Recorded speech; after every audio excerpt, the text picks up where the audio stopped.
Hello. Hi. About that. Well, first question, why can't marriage be allowed with two men or two women? That question got me. Yeah, so I mean, allowed and what it is are two different things. So again, just strictly from what marriage has always been is the idea of two separate parts coming in a union to be able to have, hopefully, a lifelong partnership to raise kids, adopt kids, or have kids, and to become better versions of themselves. It is the attraction of opposites. And so if you want to redefine marriage, that's fine, that's your contention, but I take a classical view of marriage. Based on, like, what is that based on what? The Bible? The natural law. Is that the Bible? Well, natural law is separate than the Bible, but it's harmonic with the Bible, that's correct. Okay. Because what would you say? What is the purpose of marriage? Marriage is like, I love you, you love me. Let's Got it. So let's get together. Can a 25-year-old marry an 8-year-old? No, Why?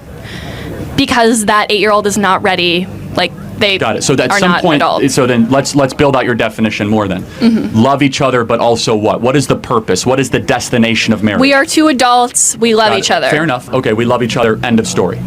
Well, let's give me another thing, and maybe I'll add to it. Okay, but is that it? Just is it about union, partnership, friendship? What is I think it's just like, let's get our taxes good. Like, let's just get married. Like, I don't think there needs to be some big crazy reason. I'm not attacking you. I think marriage is holy, and by holy I don't just mean in a religious sense. Holy means separate, meaning it should be elevated, it should be celebrated. It's something that is so above the rest, and you just think it's like a tax advantage. And that's fine, because actually most Americans agree with you. Yeah.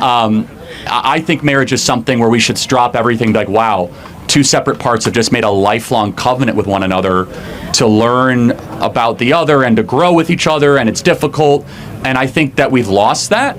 I mean, I'm Jewish, and like in Judaism, there's the there's like the when you get married, the religious marriage, and then there's the government marriage. Like, you have to get married twice, basically. So I think what you're talking about is probably the religious marriage, like with a priest. I'm talking about governmental marriage. I'm even talking about government. I'm just saying, traditionally, our governmental marriage, again, I'm in the vast minority of opinion in the country, this has been the classical view that it's a man and a woman coming together in something sacred and something holy or elevated. Again, that's not... I would say that's just a Christian marriage. It's not necessarily Christian. In Judaism, in traditional rabbinical Judaism, Orthodox, homosexual marriage is not recognized. That is true. So it's not Christian. In Islam, homosexual marriage is not recognized. Okay. So it's not just Christian. Okay. So it's Abrahamic. Abrahamic. All right, we agree. Why do we care if there's no father? Like I grew up without a father. I feel like I'm doing fine. I'm doing great. I'm in college. Like, why are we so towards the father? Why does he need to be there so much? So just try to answer my question for me. Do you think, what kind of is there any time, and you're being very vulnerable, and I appreciate that, when you were growing up, and maybe not, where you said, I wish I had a dad around? My mom says I did wish for that once, at a wishing well. But my mom was great. She supported me, provided me. Sure. No, I'm not. This is not a knock on single moms. Right. But was there ever a time maybe where a more masculine figure would have been helpful? I can't really, not off the top of my head. Okay. Like, what? Can you give me an example of when a masculine figure would be helpful in my life? When a boyfriend might have broke up with you, and you didn't want to talk to your mom because she just didn't get it, and you wanted a strong, stable man to say you're beautiful. I think. I mean, I have. If my father was like, "You're beautiful," that'd be cool. But like, if my mom was also like, "You're beautiful," I don't really see a difference between like my mom saying it and my father saying it. Wow. Okay. Yeah. I don't see the word. Listen to this dialogue back and forth. What's interesting is, deep down inside, yeah, she grew up in a home without a dad. She probably doesn't know what it's like to not have a dad in the home. But I guarantee you, because God designed us that way, you can't, it's just like gravity. What goes up must come down. Deep within her heart, and she's probably not sharing it with Charlie, I guarantee you there is baggage and there are things there where she wishes she had a father in her home. She's not going to say that with all these people standing around her. She's going to try to act tough but I guarantee you she desires to have had a dad in her life. No doubt in my mind. It's built into all of us. World that way, because there's being a father to a daughter, there's a very unique bond between a father and a daughter, where it's you fall in love again, but not romantic love. You fall in a different type of Greek love, which is called storge, which is a father-daughter love, where you have such affection for this incredible being, and your task is to shepherd that vulnerable, innocent girl through life all the way up until the marriage aisle, to kind of connect the two topics together, right? Wow. Where then you hand it off to another man, because women are worthy of protection. So you're saying, like, there has to be a man in the woman's life. Not the has woman to. can't be, Not- like, alone. No, there are exceptions, but it is a beautiful ideal. And when that ideal falls apart, now let's talk about the technical side. In the black community, when fathers are no longer around, crime goes up, poverty goes up, because you'll understand this less, and a man in the audience who grew up without a father will totally get this. If it's just a mom in the house, the dad should come in and discipline the 14-year-old for acting like a brat. The dad comes in and he says, stop doing this. You need to be able to outrank the 14-year-old brat with another masculine figure. But don't you Just jump in here real quick. So what a lot of people don't realize, and I hate to come from a biblical perspective because I know there's a lot of people that don't believe, but it's the truth and I'm going to speak it anyway. What a lot of people don't realize is God is a God of order. Whether you believe it or not, he's still a God of order. And when things are out of order, there's chaos. I can talk about people in my own life. My dad died when I was 16. There is something missing there. So no matter how much this young lady tries to downplay it, the father's in the home is important, because when the father's not there, the head of the home is missing. So there's a piece missing. So there's going to be chaos. It's not order, it's chaos. think that, like, there's a reason that a lot of the black community doesn't have a father, and it's because of systemic racism. It's because, like, black men are more likely to be in prison. Oh yeah, so why do people go to prison? For, like, a lot of the time it's because they're in poverty and they have no other way to get. Okay, so they commit crimes. Because They do. Yeah, but so wait, so wait. Why do they So wait, if you're commit crimes? in poverty, we should give excuses for committing crime? Yes, because if they have no Like murder? I did not say murder. I'm saying, like, if someone is stealing something because they have no money and there's no jobs. That's so interesting. So you think most crimes are crimes of necessity in the black community? I'm not saying most. So like gangbanging is like a crime of necessity? That I literally never said that. I'm saying, But like, you're making an argument of crimes of necessity. Like they're so hungry they can't handle it. I'm talking about, like, crime that has to do with, like, getting food, getting stuff that you need to live. Right, but we have food stamps for anyone that needs it. So that doesn't exist.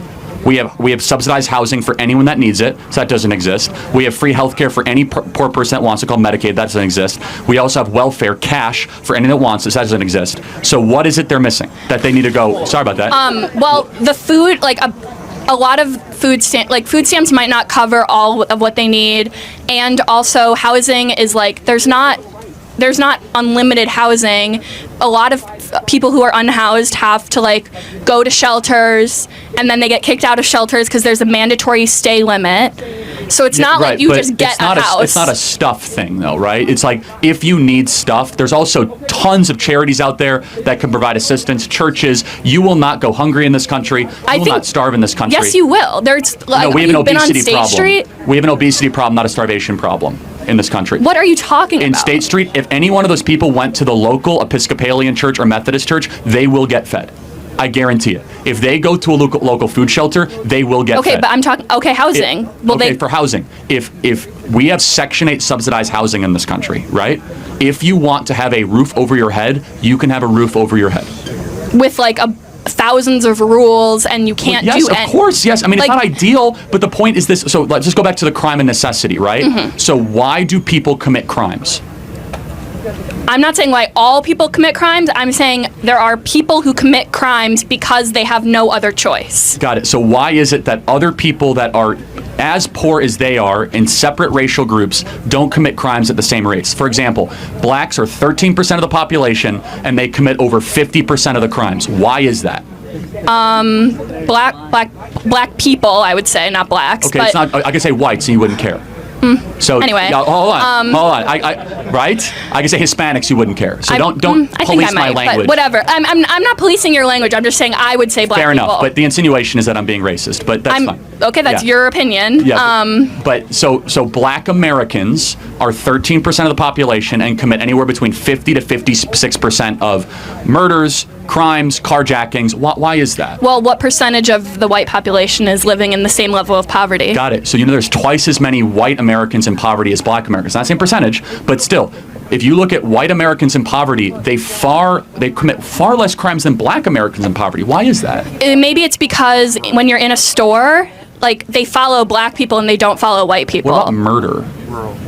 Rural? No, but why is it that, like, just saying murder, why is it that black people commit so many more white murders? people live in rural Like, that's not, you're being followed in a store and you commit more murders? Like cities, Yeah. which is like proximity. No. This long lady gives new meaning to the term young and dumb. And this is what they learn on college campuses. You're making the rule, or I'll get to you in a sec, but Okay, it's not, anyway. it's not a good argument. But let me just go back to one thing you said. Systemic Whatever, you're racism, good. right? So the idea of systemic is that it's Yeah. within our laws. There are some black Americans here listening. What can you as a white American do that the black American cannot do? Let's see. I could go into a store and not get followed. The police could not track me down on, like, when I'm driving. I'm less likely to get shot and killed while I'm driving. There's a lot of things that I can do. Okay, so just be clear. So if you walk into a local CVS here, how would you guys be treated differently? Well, they would probably say hello, and they would probably just walk, let me in and not follow me, and then. So these are a lot of probablys. I don't believe you, but I'm talking about laws, right? So what in the legal code of America can you as a white individual do that the black individual can't? Because systemic means it's in our code, right? It's for example, like Jim Crow, totally get it. That's systemic racism. What is systemically your advantage? Maybe housing codes, because I know redlining isn't a thing anymore, but there is isn't there people who are white are more likely to be given loans because of they have less I don't know, that's just it's back from redlining, it's a lot of the same stuff. So, I don't buy into any of that. So I just kind of go. You don't buy into redlining, or you don't buy into redlining. I don't buy any of that stuff that happens today. In fact, it's the opposite. Loans are now given favorably to black Americans in certain cities over white Americans. Okay, but you think redlining? I believe in. I know redlining existed. Okay, I don't debate that. Of course it has. But because of DEI and because of affirmative action, there's actually a preference given. But so let's go back to fathers, right? Okay, let's go back to fathers. So something happened to black America since 1965. So in 1965, You mean the war on drugs? Right. Well, so if that's your contention, that's fine. So in order to go to jail for the war on drugs, you have to be dealing drugs, right? Or you have to be caught with drugs. So if you don't which is one of the main jobs that you can have in a poverty-stricken. If there's no jobs, you're going to do drugs. I mean, you're going to trade drugs because that's the only option you have. It's such a difference in worldview. You're making excuses for. I have to clearly disagree with her.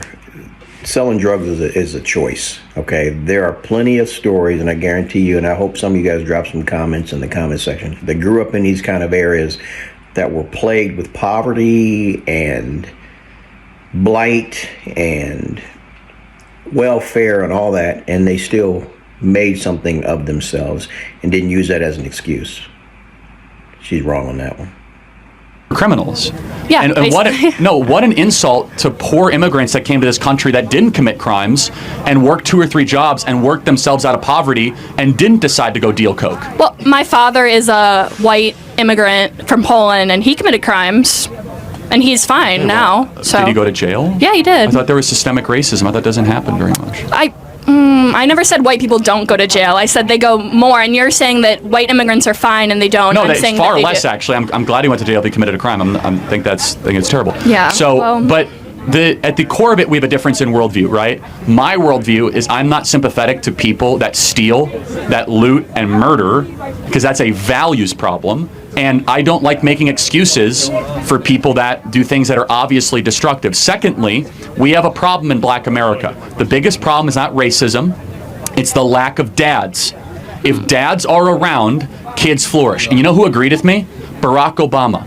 Barack Obama used to make this a central piece of his campaign. He came to this campus back in 2012, drew like a 100,000 person crowd, and talked about how we need to rebuild the black family and put dads back. Why doesn't the Democrat Party talk about that anymore? I'm fine with having fathers. I'm not against having black dads. For sure. I'm saying, but don't we agree? Has anyone heard that mentioned on the national scale in the last 10 years? Yeah, I mean, we've heard about probably like not. Yeah, and because there's bigger issues. No, there isn't. See, that's the issue, is that this is what makes us different. As a conservative, I focus on, if you have family breakdown, don't worry about climate change, don't worry about systemic racism. All that stuff is like these crazy abstractions. What do you think create family problems? Systemic racism creates family problems. If you take away black people from their families, then they're going to have broken families. Okay, so, but that's interesting. How are you taking them away? Aren't they leaving? They're not staying with the women they're impregnating. So, for example, there 13% of the population is black. Not every single person ends up in jail, obviously, and yet there's huge child abandonment because there's a cultural expectation that is different in Black America than in white America, which is it's okay to impregnate a woman and abandon her in Black America. It's not based on what? What is that based on? That's a good question. Where does it come from? It's just based on. No, I'm saying, what is that, like, your view of Black America? Well, it's not a view. It's true. I mean, don't take my word for it. Look at Thomas Sowell and Shelby Steele that have done amazing analysis on this. It's that in black culture, that is not considered to be a stigma. In white upper middle class culture, for those of you that grew up in Waukesha or Libertyville or grew up in Hinsdale or grew up in Naperville, you guys all know those neighborhoods. If you impregnate a girl, a woman, and you just like abandon her, that's frowned upon. That is a social stigma in upper middle class white culture. And it's not in black culture? No. In fact, it's glorified by the rap culture. It is.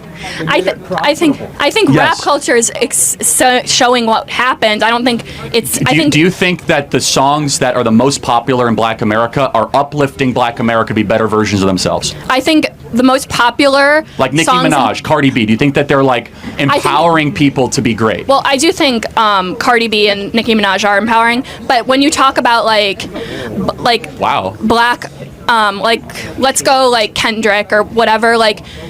They're talking about their life experiences and they're saying, this is what happened to me, and people relate to that because that's also what happened to them. It's not saying this is the greatest thing in the entire world. Does it lift up the audience to become better? I would think so. Because it's like, how? Because it's saying we all relate to this. We can all, like, this is our story. We can be, like, better than this. Even though it's, like, I mean, there's better, there's not better. It depends on what your worldview is. But I think that rap is good because it can, like... No, I'm not saying it's bad or good. I'm saying, like, just the essence, the core, the ethos is not exactly about, like, quitting drinking, quitting drugs, and getting married and having children. No, it's about what you have done, not about, like... No, but just like to be clear, like in black rap culture, is it generally glorified to go sleep with a lot of women? I mean, that's your view of it. I'm asking a question. Is it in black rap culture? Yes or no, guys, in black rap culture? Is glorify women? To be able to sleep with a lot of women.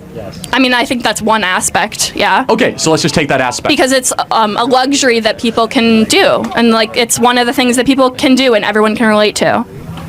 Or a lot of people can relate to. Shouldn't ideally your culture try to elevate and try to challenge the individual to virtue and goodness, not try to bring them down to the lowest parts of their...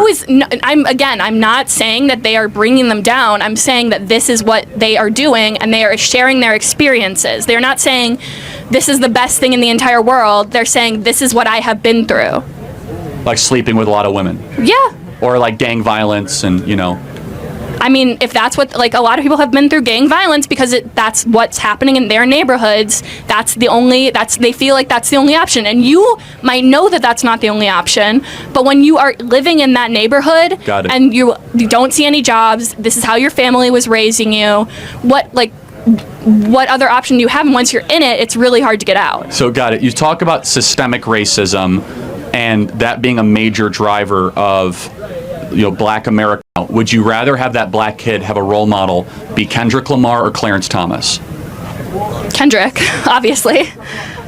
So not the black American on the United States Supreme Court. No, he's trying to ban interracial marriage. He's trying to like do all. Wow, no, he's in an interracial marriage. He literally like. He's married to a white woman. Yeah, I know the Roe v. Wade thing like goes against. He's trying to ban his own marriage. Yes. I thought I've heard I'm sorry everything. to break it to you. So we agree that there should be better role models, maybe. When have I ever said that there should not be? I'm agreeing with you that there should be fathers. It's amazing how many people in that crowd are agreeing with, and it just goes back to our whole educational system anyway, or as some say, indoctrination system. If you look back through history, we have been being programmed and indoctrinated to believe what the elite privileged people want us to believe. It's too much to even get into here, from what I understand. But it's actually kind of sad when you listen to the back and forth.